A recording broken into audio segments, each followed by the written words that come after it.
Now it is coming to fruition. Now everyone there is essentially telling her she is someone special. She needs to pay attention to what's going on now. You're watching the Spotlight Network, starring Hollywood's newsman, Logan Crawford. They now believe a single member. He works with TV and film legends.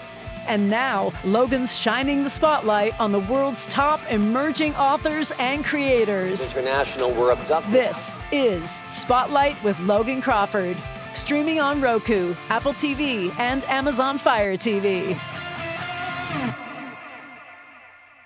I'm Logan Crawford, and right now on Spotlight, we're exploring the extraordinary imagination of MB Nasdeo.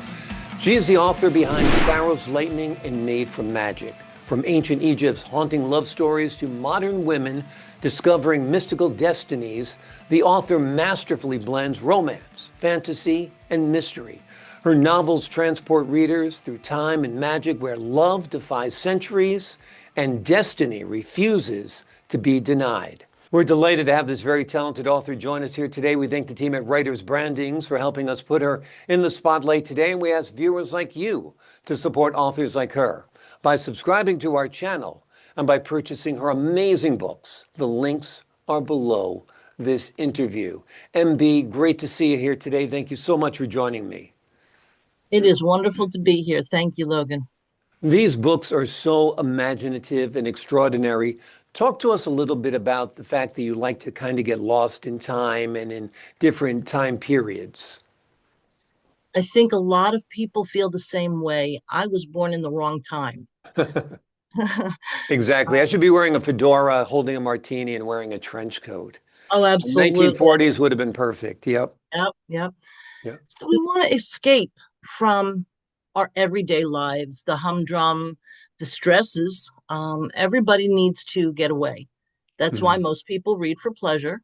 And when I go into my worlds, I try to create things that will give the reader an escape, a completely different place to be and time to be. Mm-hmm. And it succeeds. It's wonderful. Marissa is a young woman at 40 years old. She feels like life is maybe passed her by, but she goes to the Renaissance Fair and kind of finds new meaning. And I'm a big Ren geek. I love Renaissance fairs.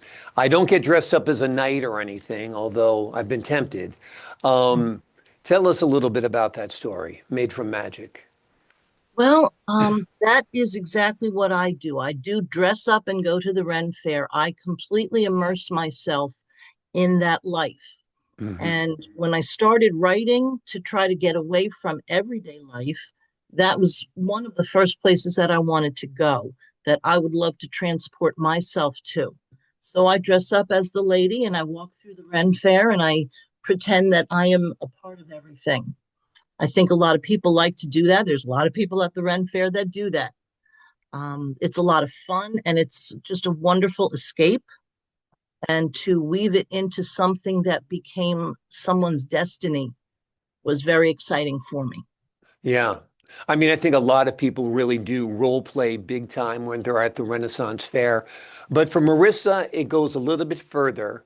Once she gets there, people start calling her Mindy, I believe, and treating her as if she's royalty. Tell us a little bit about it. It's Milady. Milady, excuse me. Yes. Everybody there seems to be treating her as if she is more important than everyone else. People stop talking to other people to address her. She's never had this happen before, except in maybe little conspiratorial winks, perhaps in the previous fairs. Now it is coming to fruition. Now everyone there is essentially telling her she is someone special. She needs to pay attention to what's going on now. Exactly. And then the magic and the fun really starts to happen. And it's really a great, great read for anyone who loves fantasy, sci-fi, or romance. It's a wonderful, wonderful story. In the story about Pharaoh, Kelly is on assignment. She's a journalist. There are reports about King Tutankhamen. Catch us up on that story there. There have been reports that King Tutankhamen has been spotted in personal form, in live Mm. form, walking around Egypt. And Kelly is a photojournalist, and her partner does the stories. So they go on over to Egypt to try to catch this picture of this pharaoh walking around. And from there, it turns into he becomes so much more real. He has a connection with Kelly. Kelly understands that there is something going on here, and she is transported back to ancient Egypt. Very, very cool. Now, Kelly bears a profound resemblance to Resha, I believe it is, the Mhm. concubine of Tutankhamen. Is that a real person, or was Tutankhamen really buried with his concubine? Tell us a little bit about the facts behind your story.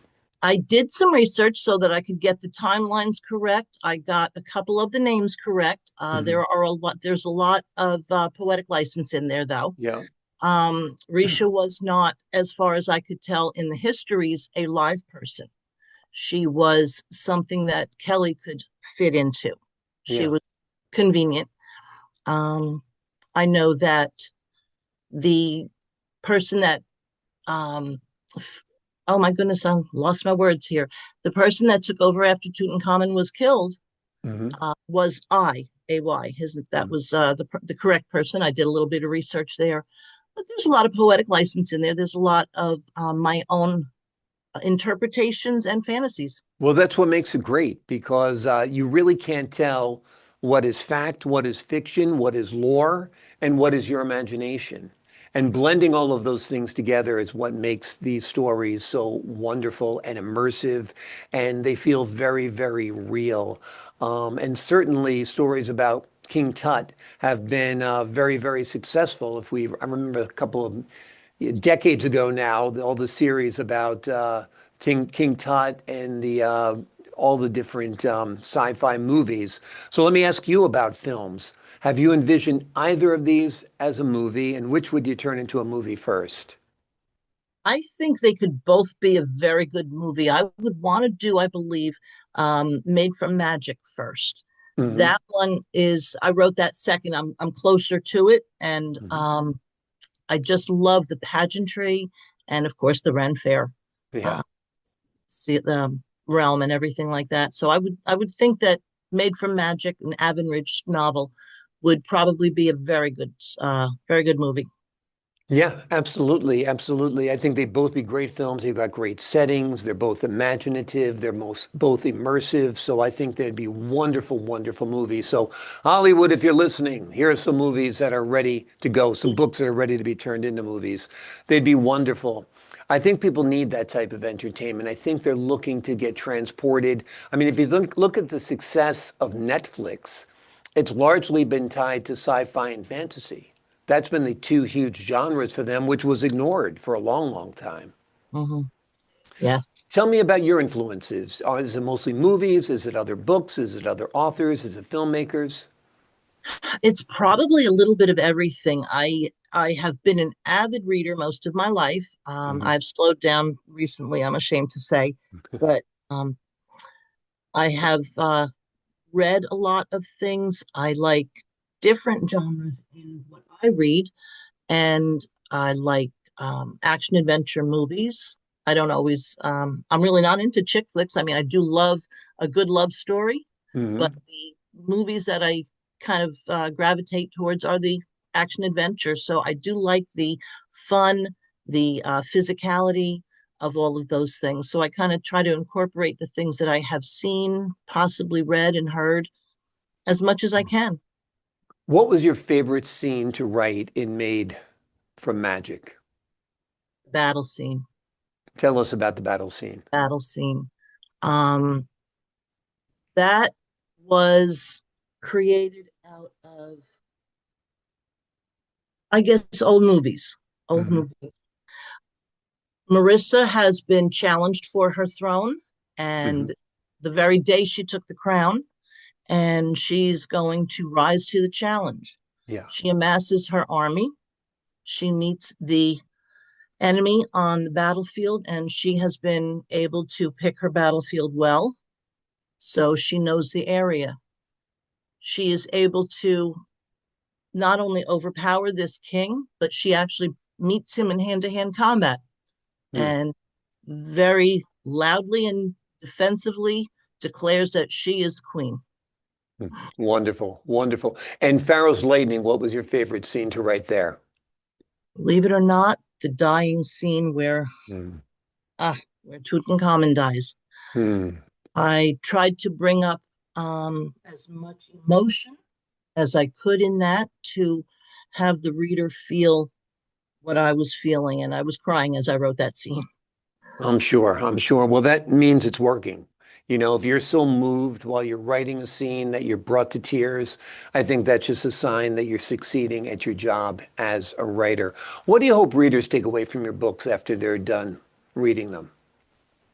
A sense that if you persevere, you can accomplish what you need to accomplish. A sense that you look at the world not necessarily through binoculars, very short sighted. You need to see different things. You need to open your eyes to the possibilities that are out there. Hmm. So the possibilities are endless, and don't ever give up. You can achieve what you want to. Wonderful. Great advice, great morals, great values, great meanings in these books. And they're just wonderfully entertaining and transportive.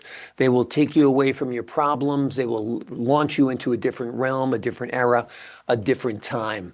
The name of the books are Pharaoh's Lightning and Made from Magic, Two Spellbinding Journeys Through Time, Love, and Destiny. You can find them both on Amazon and immerse yourself in the magic today. MB, thank you so much for joining me here today. Thank you, Logan. It was a pleasure.